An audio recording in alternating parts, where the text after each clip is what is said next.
नमस्कार दोस्तों, मैं हूं आदित्य शर्मा। स्वागत करता हूं आप लोगों का एक बार फिर से एक और नई वीडियो में। उम्मीद करता हूं आप लोग अपने घर पर होंगे, सुरक्षित होंगे, अपनों का ख्याल रख रहे होंगे।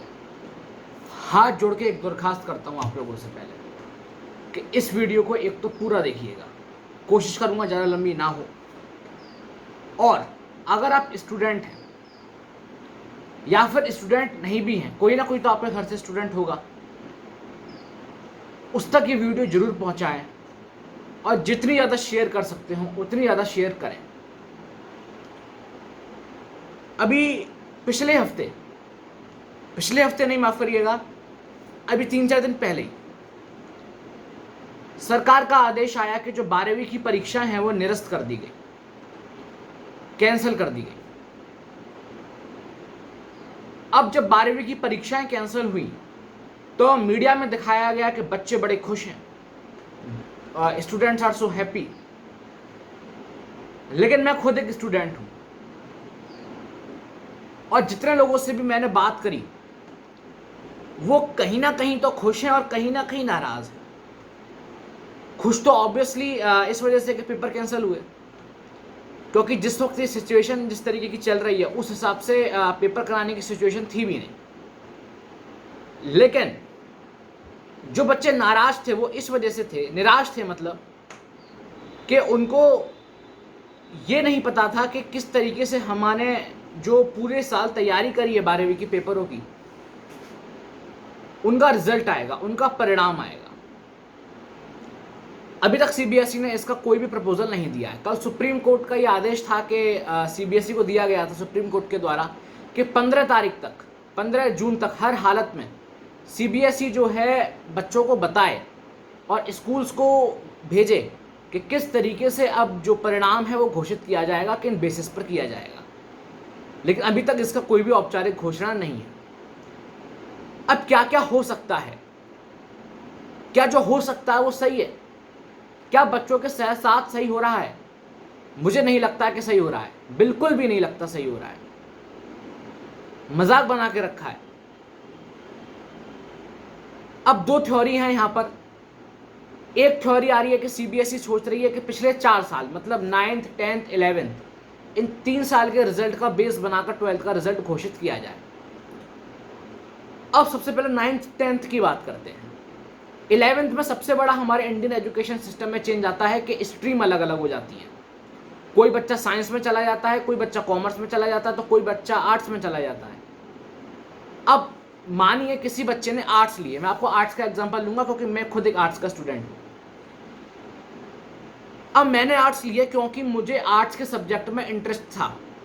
मुझे बचपन से मैथ्स साइंस अच्छे नहीं लगते थे, मैथ्स मुझे कठिन लगता था और मेरा रिजल्ट उसमें हमेशा से लेके 10th तक, जब तक मेरे पास मैथ्स थी, मेरा बुरा रहा। और 11th में मुझे जो इंटरेस्ट था, जो सब्जेक्ट्स मेरे करियर में इंपॉर्टेंट थे मेरे लिए, मैंने उनको अपना आगे का भविष्य चुना, आर्ट्स स्ट्रीम चूज करी। अब अगर मेरा रिजल्ट 9th 10th को भी बेस लेकर बनाया जाएगा तो उसमें कहीं ना कहीं मैथ्स का भी रोल होगा।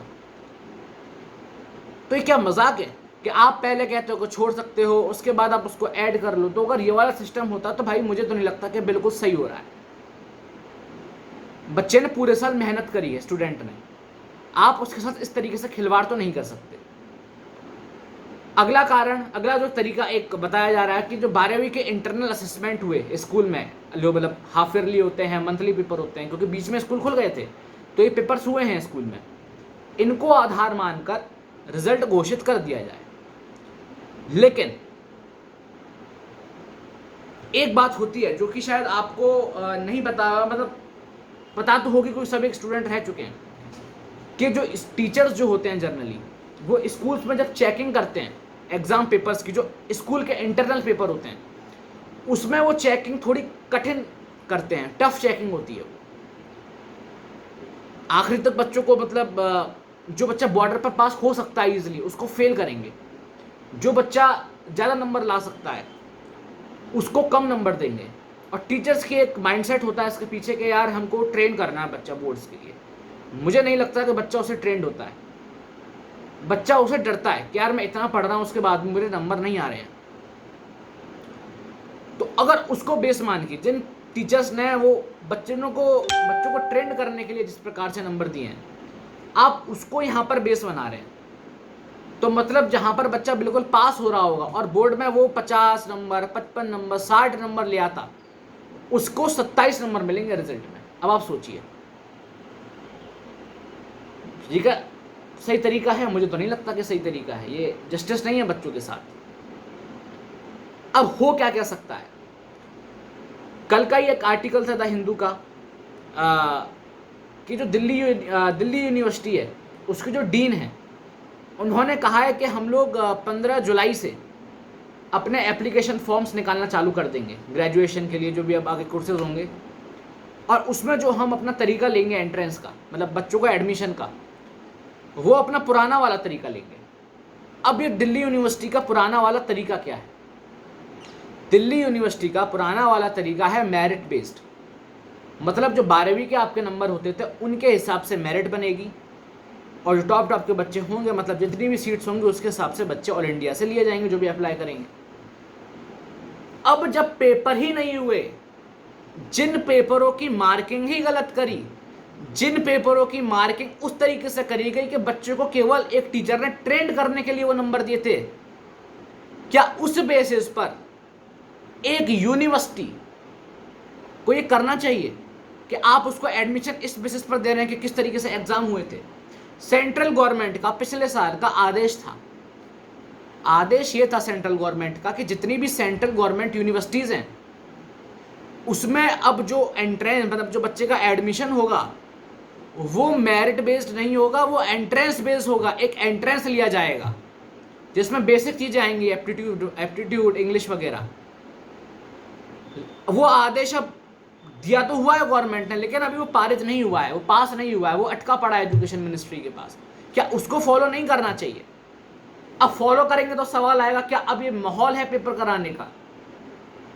तो जी पेपर कराने का माहौल आप बाद में करवा देता, पेपर तो आराम से हो सकते हैं यूनिवर्सिटी के, आप सेशन लेट कर दीजिए ना, सब आपके हाथ में। लेकिन नहीं, बच्चों के भविष्य के साथ खिलवाड़ करना है। अब ये तो बात हो गई जो भैया इस साल पेपर देने वाले हैं, मतलब इस साल देने वाले थे।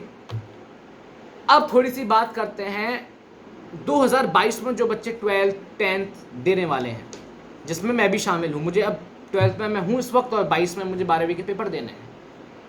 ऑनलाइन क्लास किस प्रकार से चलती हैं ये आप लोगों को भी पता है, मैं तो स्टूडेंट हूँ तो मेरे को तो पता ही है। जिस प्रकार से क्लास के अंदर टीचर के साथ इंटरेक्शन होता था, उसका 10% भी ये समझ में नहीं आता ऑनलाइन क्लासेस में। हम लोग तो ह्यूमैनिटीज़ वाले हैं, तो हम लोग सेल्फ स्टडी कर लेते हैं, हम लोगों को थ्योरी है सारा। जो साइंस स्ट्रीम के बच्चे, उनका क्या होगा? वो लोग कहाँ से पढ़ेंगे? जो बच्चे गांव देहात के, हमारा नेटवर्क सिस्टम कितना महान है हमको पता है, उन लोगों का क्या होगा? जरा ये बार सोचिए, जो पढ़ ही नहीं पा रहे हैं, और आखिरी में आप उनसे बोल देंगे कि जी बोर्ड एग्जाम है, आप जाइए बैठिए। तो क्या सिलेबस कम नहीं होना चाहिए? अभी तक सीबीएसई की नोटिफिकेशन नहीं आई है, पिछले साल तो 30% सिलेबस कम था, इस साल हो सकता है अभी आगे हो, लेकिन अभी तक क्यों नहीं है? बच्चा वो भी पढ़े जो उसको एग्जाम में देना है, और ना पढ़े तो वो भी देना है। अब यहां पर एक होगा कि यार नॉलेज के लिए तो पढ़ना चाहिए ना, तो नॉलेज देने के लिए भी तो कोई होना चाहिए, वो सिस्टम तो आपके पास है नहीं। ऑनलाइन क्लासेस उतनी एफिशिएंट तरीके से नहीं चल पा रही हैं। तो दो बड़ी मांगे मेरी इस वक्त इस वीडियो के माध्यम से है, तो इस वीडियो को ज़्यादा से ज़्यादा शेयर करिएगा। पहली कि 12th को जो यूनिवर्सिटीज़ हैं वो मेरिट बेस्ड सिस्टम को ख़त्म करके एंट्रेंस बेस्ड सिस्टम लाएं। और दूसरा, जो अभी 12वीं के बच्चे हैं, जो 12वीं का एग्ज़ाम देंगे, जो 10वीं का एग्ज़ाम देंगे अगले साल, उनके लिए सिलेबस कम होना चाहिए, और सिलेबस भी वो चैप्टर्स हटाए जाएं जो फ्यूचर के लिए बच्चों के लिए काम के नहीं हैं। ऐसे कई चैप्टर्स होते हैं, हर सब्जेक्ट में होते हैं, जो कि बिल्कुल काम के नहीं होते, जो बहुत लिमिटेड काम के होते हैं, और आप उन चैप्टर्स को हटा सकते हैं। बस यही दो बड़ी मांगे इस गवर्नमेंट, जो भी इस वीडियो को देख रहा है, जितनी ज़्यादा शेयर हो सकती है उतना शेयर करिएगा। एज अ स्टूडेंट मेरी हैं, क्योंकि अगर स्टूडेंट के साथ खिलवाड़ होगा तो शायद इस देश का भविष्य के साथ भी हम लोग कहीं ना कहीं खिलवाड़ कर रहे हैं। धन्यवाद। जल्दी मिलते हैं किसी अगली वीडियो में, तब तक के लिए अपना ध्यान रखिए, घर पर रहिए, सुरक्षित रहिए। बहुत बहुत धन्यवाद।